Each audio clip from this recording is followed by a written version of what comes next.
Alright, here's part two. Through the trees, they could see the highway they had just left, and as Lonnie followed hurriedly, they saw the prison camp truck pass. "There go the dog boys," said Vester. These were the prisoners that men reserved their deepest contempt for, the ones who helped the guards run down escapees. "We'd better light out and go different ways, Vester. How much time we got depends on how far down the road they let 'em out. Them dogs aren't going to be confused for a while. But all the trails, but then they settle down. You still got your prisoner suit on, Lonnie. Somebody will help me. I may even get a lift." And with his long legs as last free of the cruel shackles, Lonnie ran off along through the woods in the gathering darkness. First of all, they reserved prisoners to hunt down other prisoners. I said, that's cruel. Anyway, Bob and Sandy Burns were married in her church in Decatur, just as she had always wanted, despite the desperation and hard times. It was September 1935, and she and her husband of several hours were driving up Highway 11 in a borrowed Model A for a brief honeymoon at the Reed House in Chattanooga. The wedding had been at 5, the reception at 6, and now it was past 8. As the car's headlights pierced the darkness north of Fort Payne, for late September, the evening was warm, and Bob opened the front window. On the old Model A Fords, the windshield could be opened and pushed forward on a hinge so that a space of several inches at the bottom sucked in the uncommon air and circulated it over driver and passenger. Sandy held her head back, enjoying the cool night air flowing across her face.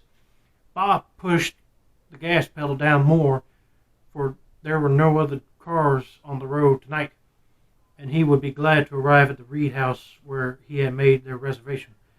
They would finally be away from all the festivities, which both agreed had continued for almost too long.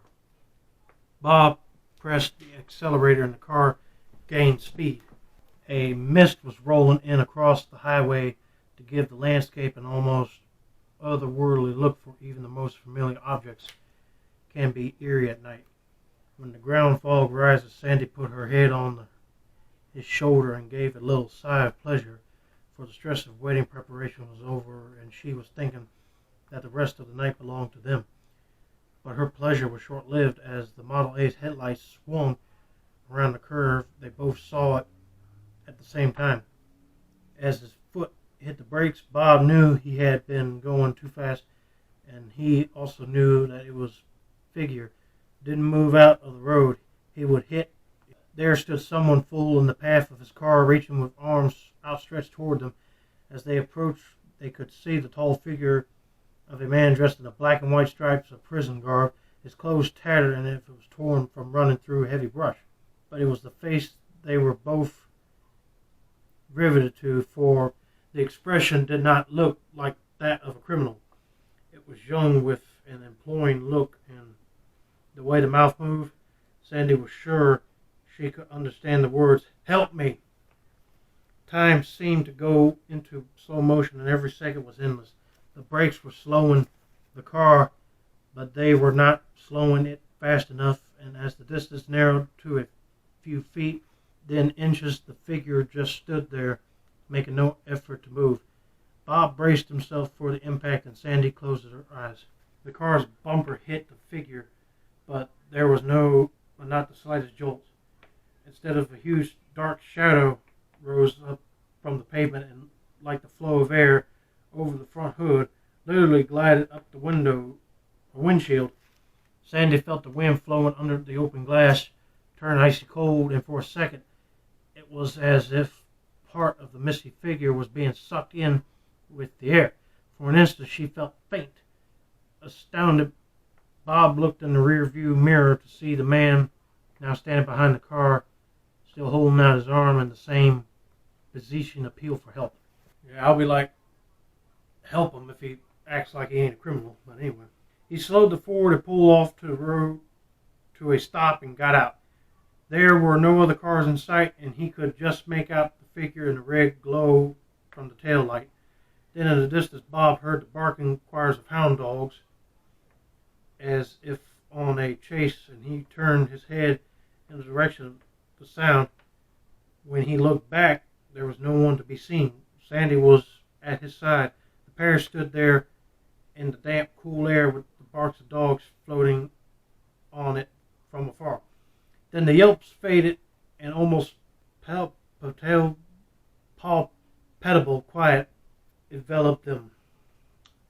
There was nothing to do but to return to the car and continue their trip.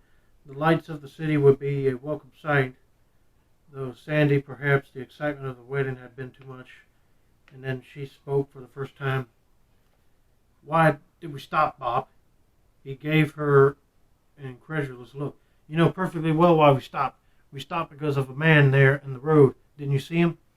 "Yes, I saw him, but it was so strange I was beginning to doubt my senses. You thought we were both overtired, but I'm not so tired that I began seeing men in striped prison clothes on the road. I know, I saw what he had on too." The next morning, the Reed House delivered a bountiful Sunday breakfast to their room and a copy of the morning paper. Sandy was munching on a blueberry muffin as she read the headlines. Then she saw the story. "Was this man innocent?" the bold headline asked, and beneath it was she read, "Killed on Highway 11 in Alabama while attempting to escape. Authorities now think Lonnie Stevens may have been innocent." "Yeah, you think? And you left him in the darn prison for... I hope they catch that other guy that did it. I mean, ended up killing an innocent man over it. It happened just a year ago last night." Sandy put down the paper. She recalled the employed look on the face then had seen, and now she knew what it meant. Nor was this the only time people have seen it. The apparition of Lonnie Stevens on Highway 11, the mountain boy whose vindication finally came, but too late to save his life.